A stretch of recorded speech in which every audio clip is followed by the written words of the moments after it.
So starting with the anterior arm, we have the deltoid that is covering the bulk of the shoulder.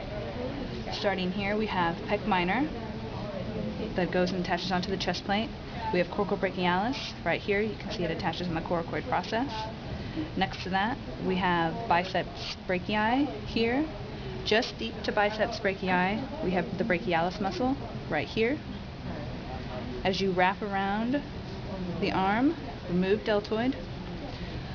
Triceps brachii is here. It's the bulk muscle back there. As we move up onto the scapula, you have teres major, teres minor, infraspinatus, meaning below the spine, supraspinatus, above the spine, and then as you move deep to the scapula, you have subscapularis, which means deep to the scapula. As we move down to the forearm, so we'll do the anterior section first. This muscle right here is pronator teres. Moving here is flexor carpi radialis. It's on the radial side of the arm. Palmaris longus dives right into the middle, right into the palm. And then as you continue to wrap around, you have flexor carpi ulnaris on the ulnar side of the arm. Just deep to these, you have flexor digitorum superficialis. Right here, it's going to be a relatively large muscle. It's going to all four fingers. And just deep to that, you have flexor digitorum profundus. Just a little bit smaller, but still going to all four fingers.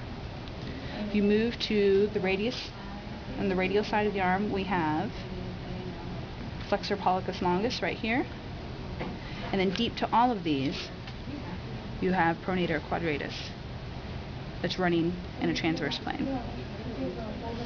Okay. Let's do flexor pollicis longus one more time. Sure. It's kind of hard to see. I'll get a close up. It's going to be this one right here. Alright, hold in. There you go. So just deep to flexor carpi radialis. Okay. Now we're going to do laterals and move around to the posterior part of the arm, starting with brachoradialis right here. Then we have extensor carpi radialis longus. Just behind it is going to be extensor carpi radialis brevis. As you continue to wrap around to the posterior part of the arm, this big muscle right here is going to be your extensor digitorum. And then finally, as we move around to the ulnar side of the arm, you have extensor carpi ulnaris. The deep muscles in the back part of the arm.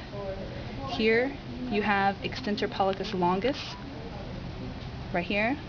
And then it kind of tricks, it kind of moves on you, where you have abductor pollicis longus, and then just distal to that you have extensor pollicis brevis. So extensor pollicis longus, extensor pollicis brevis, and then this is your pollicis longus right here. It kind of wraps around and is going to help with that abduction with the thumb. Okay? For sure.